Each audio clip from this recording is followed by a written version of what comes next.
नमस्कार साथीभाइहरू तथा दाजु तथा दिदीबहिनीहरू, यो भिडियो हेरिराख्नु भएको सम्पूर्णलाई नमस्कार है।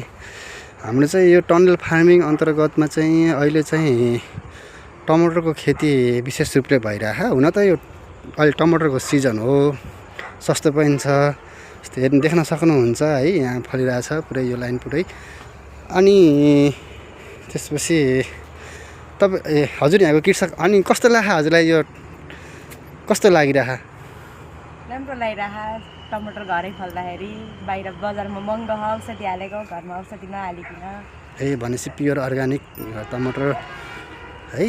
टमाटर मात्र होइन, यहाँ चाहिँ अब खुर्सानी पनि देख्न सक्नुहुन्छ। खुर्सानी पनि अलि बिस्तारै बिस्तारै फल्ने क्रममा छ है। अब यहाँ चाहिँ के फल्छ त्यो चाहिँ तपाईँहरूलाई सस्पेन्स छ है। लगाउनु भएको छ, फलेपछि यसको पनि भिडियो तुरुन्तै आउनेछ। कृपया केही समय प्रतीक्षा गर्नुहुनेछ भन्ने आशा छ। धन्यवाद।